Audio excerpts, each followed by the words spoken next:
Welcome back to our channel kung saan tinatalakay natin ang pinakamainit at pinakamahalagang development sa AFP modernization.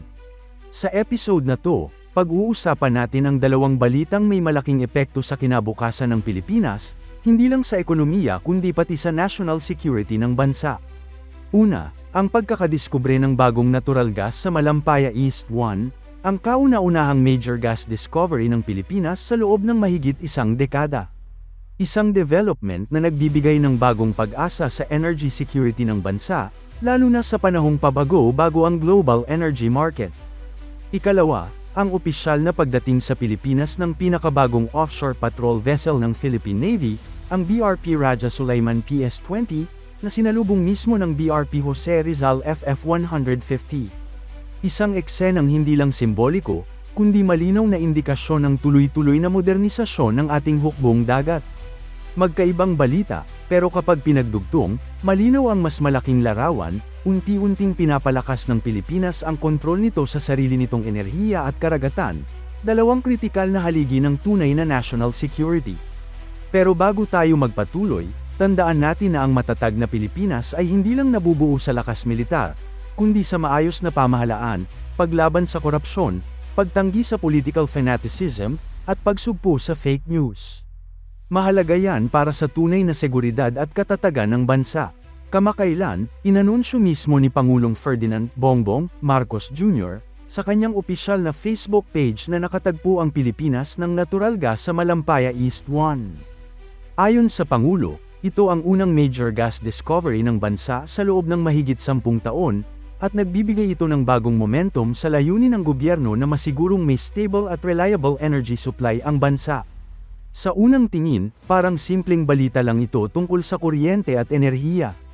Pero kapag inusisa ng mas malalim, makikita natin na ang usaping ito ay direktang konektado sa pambansang seguridad.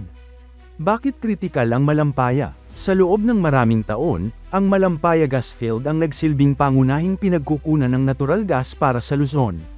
Malaking porsyento ng kuryente sa Metro Manila at karatig probinsya ay galing sa mga power plant na umaasa sa Malampaya. Pero matagal nang sinasabi ng mga eksperto na papalapit na sa depletion ng main Malampaya Field. Kapag tuluyang haminao na wala ang supply, mapipilitan ang bansa na mas umasa sa imported liquefied natural gas o mas maruming fuel tulad ng coal. At kapag imported ang enerhiya, mas nagiging vulnerable ang bansa sa global price shocks, geopolitical conflicts, supply chain disruptions. Ibig sabihin, kahit walang giyera sa Pilipinas, ramdam natin ang epekto ng kaguluhan sa ibang bahagi ng mundo sa anyo ng mataas na electric bill at inflation. Dito malinaw na pumapasok ang konsepto ng energy security bilang national security issue. Ang modernong estado ay hindi lang nangangailangan ng sundalo at armas, kundi tuloy-tuloy na enerhiya.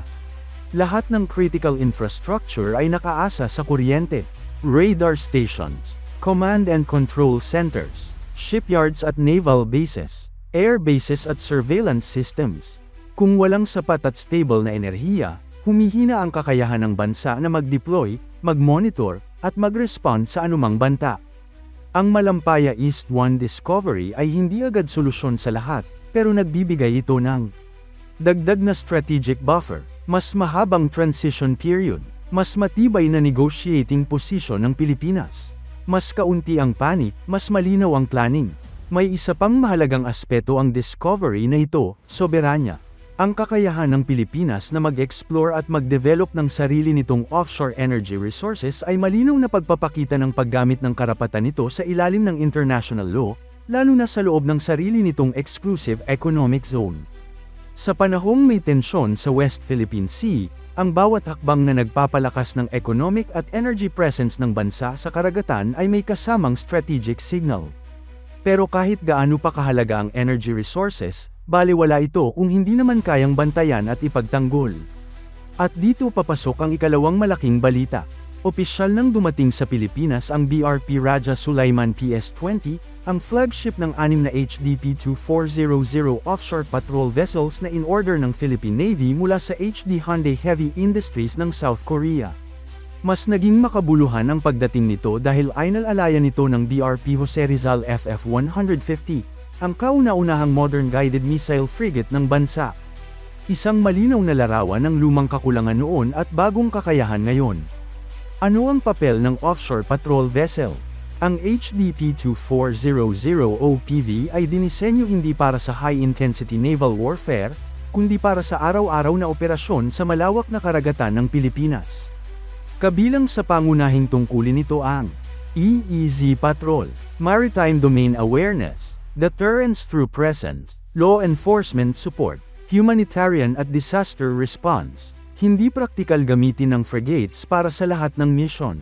Mataas ang operating cost at dapat itong nakalaan sa mas seryosong banta.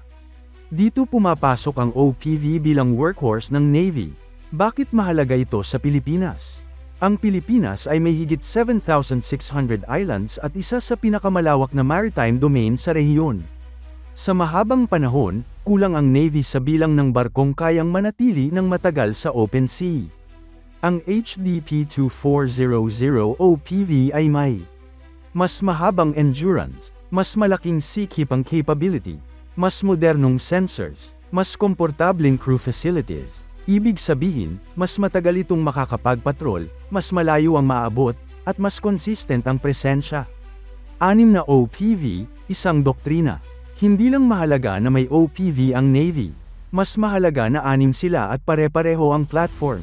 Ibig sabihin nito, standardized training, mas mabilis na maintenance, mas efficient logistics, mas flexible deployment. Kapag kumpleto na ang 6 na OPV, makakabuo ang Navy ng persistent maritime presence sa iba't ibang bahagi ng bansa, mula West Philippine Sea hanggang sa Southern Sea Lanes. Ang BRP Raja Sulaiman ay hindi isolated project. Parte ito ng mas malawak na modernization. Bagong frigates, anti-submarine helicopters, shore-based missile systems, air at maritime surveillance radars. Unti-unti, binubuo ng Pilipinas ang kakayahang hindi lang mag-react, kundi mag-anticipate at mag-deter. Dito nagtatagpo ang dalawang balita. Ang offshore energy resources tulad ng Malampaya ay nangangailangan ng secure sea lanes, protected installations, constant maritime monitoring, at ang modernong Navy ay nangangailangan ng stable energy supply, matibay na ekonomiya, long-term sustainability. Kung walang Navy, mahina ang proteksyon ng energy assets. Kung walang energy security, mahina ang suporta sa Navy. Ito ang dahilan kung bakit ang tunay na national security ay hindi pira-piraso, kundi isang interconnected system. Ang pagkakadiskubre ng natural gas sa Malampaya East 1 at ang pagdating ng BRP Raja Sulaiman PS-20 ay hindi lang simpleng balita para sa social media. Ito ay mga konkretong hakbang patungo sa isang Pilipinas na mas independent sa enerhiya, mas may presensya sa karagatan, mas handa sa regional at global uncertainties. Hindi pa perpekto ang lahat. Marami pang kailangang punan, ayusin, at palakasin. Pero malinaw ang direksyon. Sa panahon na ang seguridad ng isang bansa ay sinusubok hindi lang ng armas, kundi ng ekonomiya at enerhiya, ang Pilipinas ay unti-unting naglalatag ng mas matibay na pundasyon. At ito ang tunay na sukatan ng national security, hindi lang kakayahang lumaban, kundi kakayahang manatiling matatag kahit may unos.